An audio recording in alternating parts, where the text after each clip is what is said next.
Okay, good morning sa inyong lahat. Guten Morgen. Good afternoon, Philippines. So, dun sa mga interested na makapunta dito, lalong-lalo na sa mga gustong mag-apply ng language visa.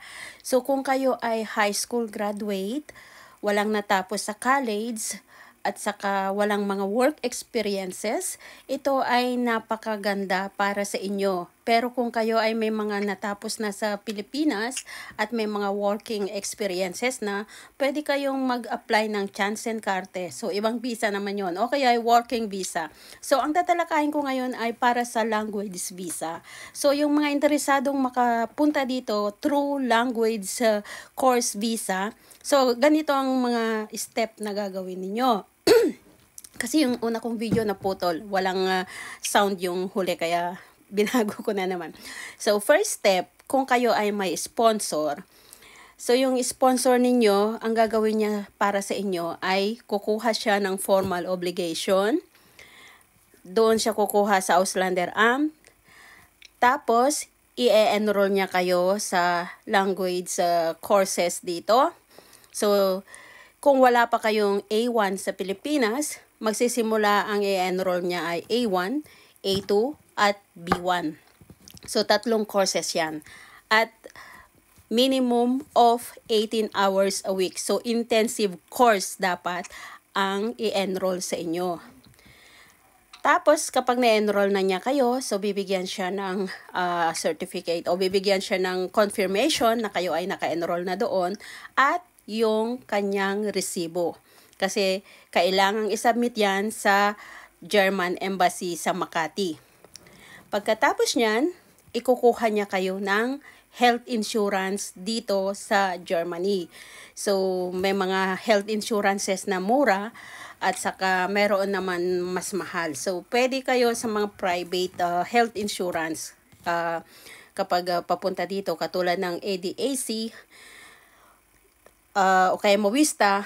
Doon naman sa mga walang sponsor, ganun din ang una yung gagawin.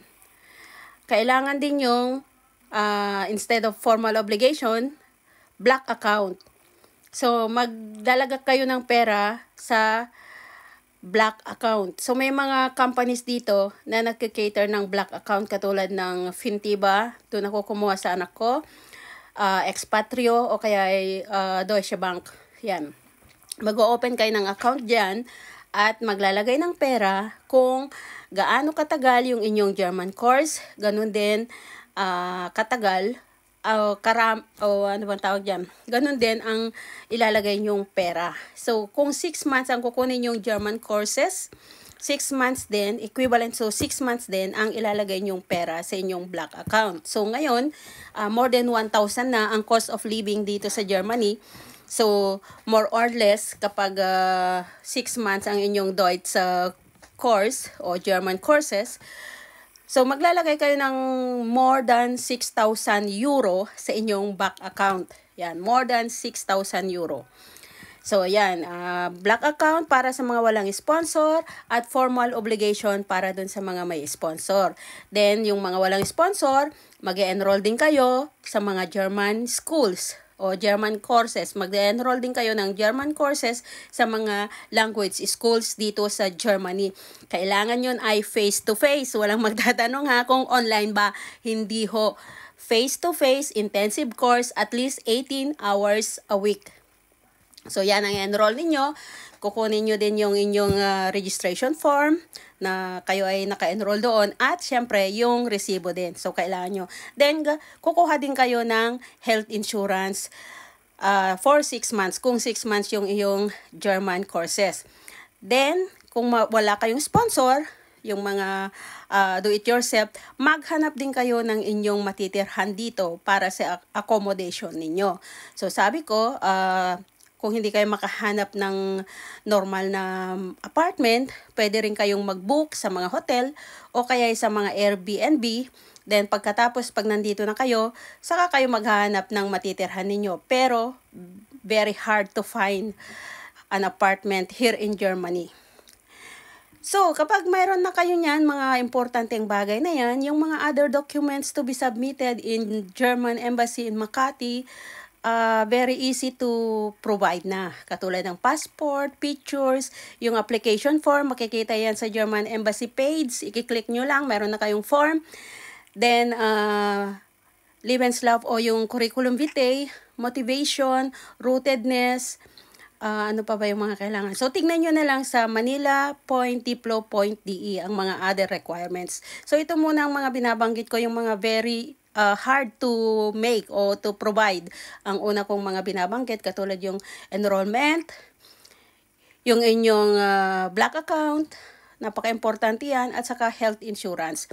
Kung wala kayong sponsor at gusto nyong magpa-assist, pwede kayong magpa-assist sa Travel Spire. Travel Spire, hindi naman sila mahal. Pwede rin kayo doon mag-aral na ng A1 para masigurado ang approval ng inyong visa. Kasi may mga nadi-deny na walang A1 certificate.